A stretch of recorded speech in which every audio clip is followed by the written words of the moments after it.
Hello बच्चों, आप कैसे हैं? आशा करता हूँ बढ़िया होंगे। और कहीं पर भी जाएं तो मास्क लगा कर ही जाएं, ठीक है, जिससे आपको कोई परेशानी ना हो।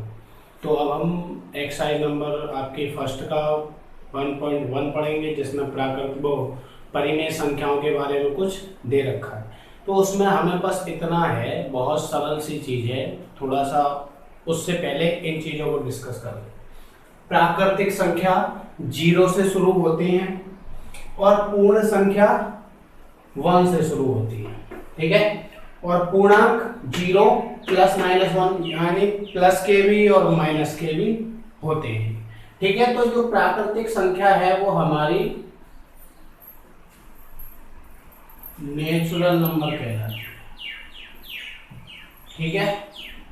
और पूर्ण संख्या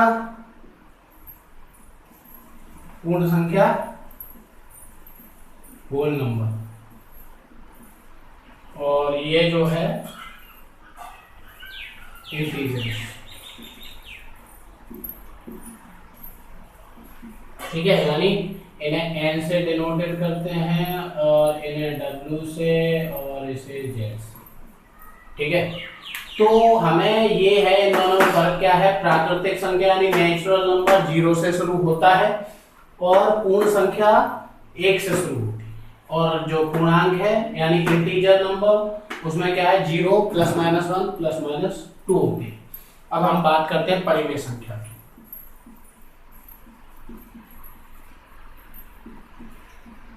ठीक है। परिमेय संख्या की अगर हम बात करें तो परिमेय संख्या क्या है, भिन्न मतलब भिन्न क्या ऐसे होती है 3/4 5/2 एंड सो ऑन, ठीक है। भिन्न तो परिमेय संख्या इस रूप में होती है, तो हम इसे मान सकते हैं ये p/q के रूप में हो सकती है, ठीक है। परिमेय संख्या ये हमने माना है, आप a/b भी मान सकते हैं, कुछ भी मान सकते हैं, लेकिन यहां पर एक कंडीशन है, p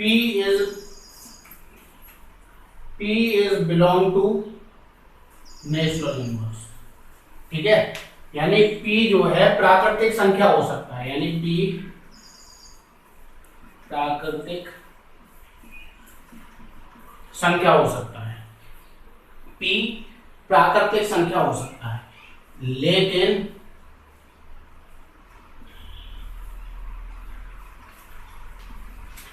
q प्राकृतिक संख्या नहीं हो सकता। इसका मतलब हो सकता है, इसका मतलब नहीं हो सकता। यानी q क्यों नहीं हो सकता? क्योंकि q को हम जीरो नहीं ले सकते, क्योंकि हम किसी भी संख्या में, यानी कोई भी, अगर हम एक संख्या है 1/0, तो क्या आएगा, ये अनंत, जो कि आपको इसमें नहीं पढ़ना है। आपको 0 से लेके प्लस माइनस 1 ये नंबर इसमें परिमेय संख्या में लेंगे हम, ठीक है। अभी इसमें अनंत नहीं पढ़ेंगे हम परिमेय संख्या में। तो यहाँ पर अब हम आपका एक्सरसाइज नंबर 1.1 शुरू करते हैं। ये देख लो, ठीक है।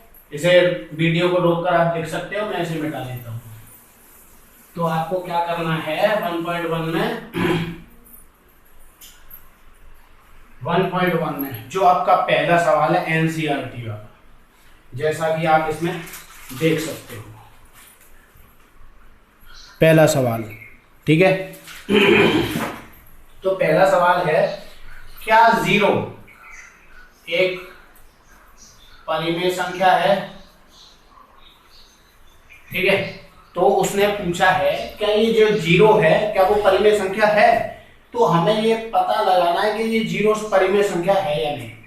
अगर हम 0 में 1 से भाग दें तो जा सकता है, 0 में 2 से भाग दें, 0 में 3 से भाग दें, किसी से भी भाग दें तो क्या आएगा 0, ठीक है, 0। क्योंकि मैंने अभी बताया था कि p जो है 0 नहीं, वो p जो है 0 हो सकता है, लेकिन q 0 नहीं हो सकता, क्योंकि अगर हम किसी संख्या में 0 से भाग देंगे तो अनंत आएगा, लेकिन 0 में किसी संख्या से भाग देंगे तो 0 आएगा। तो हमें ये, अगर इनमें किसी से भी अगर हमने भाग दिया तो 0 आएगा, यानी ये क्या है, सही है, P is equal to 0 and Q is not is equal to 0, यानी P 0 के बराबर है लेकिन Q 0 के बराबर नहीं है, क्योंकि यहाँ पर हमने क्या लिया है, होल नंबर लिया है, यानी पूर्ण संख्या ली है। तो यहाँ पर 0 से ना शुरू होकर 1 2 3 4 5 से शुरू होंगी। ठीक है, तो इसमें क्या है, ये 0 जो है यानी शून्य एक परिमेय संख्या है। ठीक है, तो यहां पर हमारी ये शून्य जो है परिमेय संख्या है, हम इसे इस रूप में लिख सकते हैं P बटे Q के, यानी ये जो 0 है, 0 यहां पर ये और लिख दो परिमेय संख्या है, क्योंकि शून्य को P बटे Q के रूप में लिखा जा सकता है। ठीक है, तो हम इस 0 को P बटे Q के रूप में लिख सकते हैं, यानी ये एक हमारी परिमेय संख्या है। ठीक है, तो अब मैं इसे मिटा देता हूं।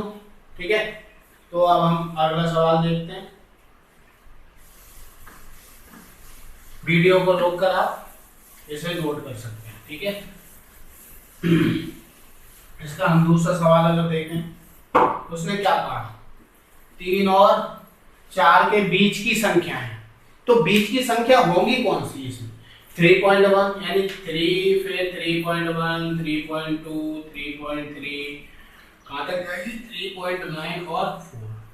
ठीक है, तो यही तो होंगी इसमें 3 से 4 के बीच, लेकिन हमें ये वाला तरीका नहीं अपनाना है, हमें अपनाना है दूसरा जो इसमें आपकी विधि दे रखी है। क्या करना है, जो 4 और 3 दे रखा है, इन दोनों को जोड़ना है। पहले तो 3 लिखो, यहाँ 3 लिखा, और 1 2 3 4 5 6, क्योंकि उसने 6 संख्या पूछी है, फिर यहाँ पर 4 लिखो।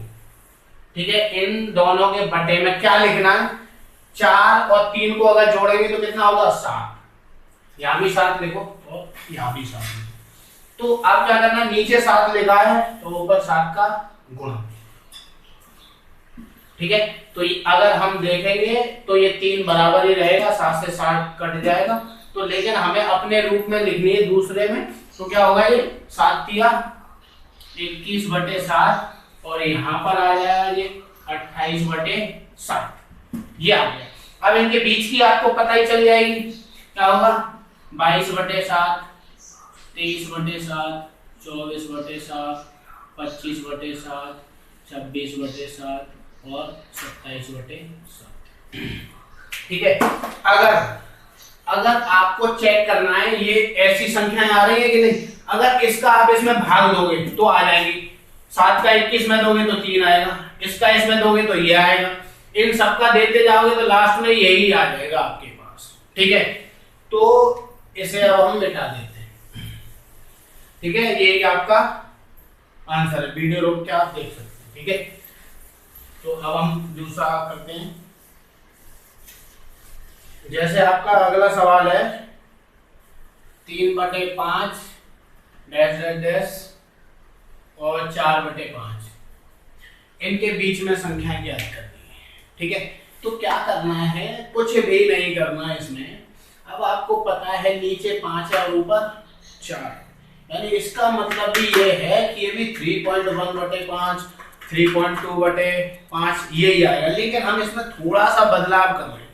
क्या बदलाव कर लें, अगर हम इसमें ऊपर और नीचे 0 लिख दें।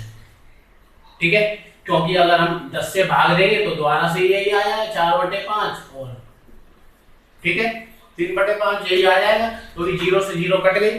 लेकिन हमने ये लिखा क्यों, क्योंकि हमें सरलता हो जाएगी फिर इसे लिखने में, नहीं तो फिर डिफिकल्टी होगी, क्योंकि फिर पॉइंटों में आंसर लिखना वो भी सही है, लेकिन हमें इसके अनुसार लिखना है तो ये लिखेंगे। ठीक है, क्योंकि 0 से 0 यानी 10 से भाग देंगे तो 4 बार, और 10 से भाग देंगे तो 5 बार, ये आ जाएगा। ऐसे 10 से ऊपर देंगे 10 से यहाँ देंगे। ठीक है, तो अगर इसे देखेंगे फिर क्या है, ये 30/5 50, और कितनी संख्या निकालनी है हमें इसके बीच के 5, तो 31/50, 32/50, 33/50 और 34/50, 35/50 ठीक है, 45/50। तो हमने 5 संख्याएं इसकी लिख दी, ठीक है, और आप चेक कर लीजिएगा एक बार आंसर, ठीक है। अब आपका एक ही रह गया बस, वो क्या रह गया है, वो रह गया है फोर्थ में, जिसमें क्या है, प्राकृतिक संख्या एक पूर्ण संख्या हो सकती है। मैंने आपको बताया, यानी प्राकृतिक यानी नेचुरल नंबर, ये पूछ रहा है पूर्ण कौन सा, होल, ये हो सकती है, यानी ये वाली संख्या, ये यानी ये कहां से शुरू है, 0 1 2 3 एंड सो, ठीक है, और ये कहां से शुरू होती है, 1 2 3, ठीक है, ये यहां से शुरू होती है। तो उसने कहा प्रत्येक जो प्राकृतिक यानी जो जितनी भी प्राकृतिक संख्या हैं वो एक पूर्ण संख्या होती है। तो इसमें एक बार आंसर देख लूं, वो ऊपर वाला सही है कि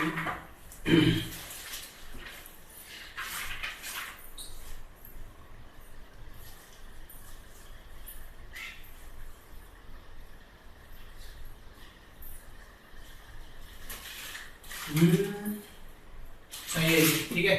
और यहाँ पर ये क्या है, ये जो होल नंबर है ये पूर्ण, यानी ये जो नंबर्स हैं, ठीक है, वो इसमें सारे के सारे हैं नेचुरल नंबर, ठीक है। तो ये क्या है, सत्य कथन, ठीक है। और अगर हम दूसरे की बात करें, वो क्या है, प्रत्येक पूर्णांक एक पूर्ण संख्या है। क्या है, यानी पूर्णांक कैसे होते हैं, माइनस और प्लस के, और लेकिन जो हमारा जो पूर्ण संख्या है वो केवल प्लस की होती है, लेकिन इसमें माइनस भी आ रहा है, लेकिन ये खा और ये का, ठीक है।